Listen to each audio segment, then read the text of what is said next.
ఇస్తానని చెప్పి 12కు తీర్మానం చేసి 6 కూడా ఇవ్వకపోవడం అదేనా బట్టి విక్రమకి చెప్పింది? లేదా 2500 ఇస్తామని చెప్పి ఓట్లు వేయించుకొని ఇవ్వకపోవడం అదేనా మాయమాట? అంటే 2 లక్షల ఉద్యోగాలు ఇస్తాము అని చెప్పి కేవలం 5000కు నోటిఫికేషన్ ఇచ్చి చేతులు దులుపుకోవడమేనా మాయమాటలంటే? పాపం ఆడపిల్లలకు కూడా స్కూటీలు ఇస్తామని చెప్పి కాలేజీ పిల్లల్ని కూడా మోసం చేసిన మొట్టమొదటి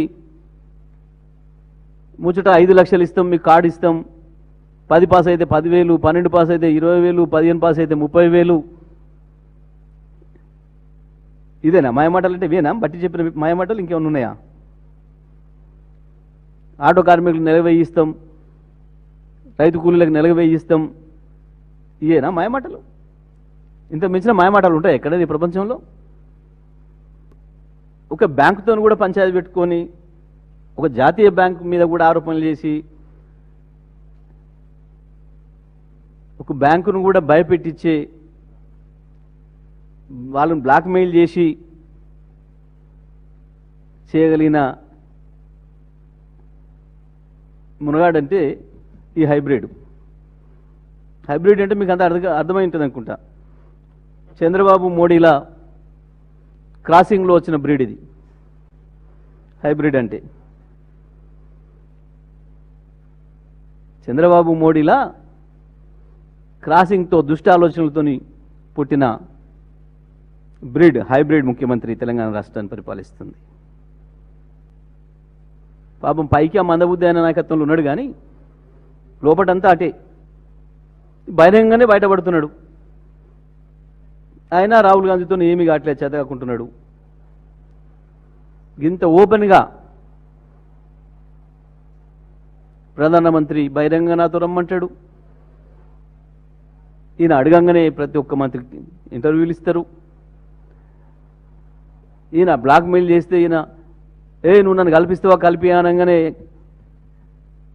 ఇక్కడున్న కేంద్ర మంత్రి, వాస్తవానికి కేంద్ర కేబినెట్ మంత్రి అంటే ముఖ్యమంత్రితో సమానమైన ర్యాంక్, కానీ ఈడ తిట్టుకొని పోయి ఢిల్లీలో డ్యూటీలు పడతారు.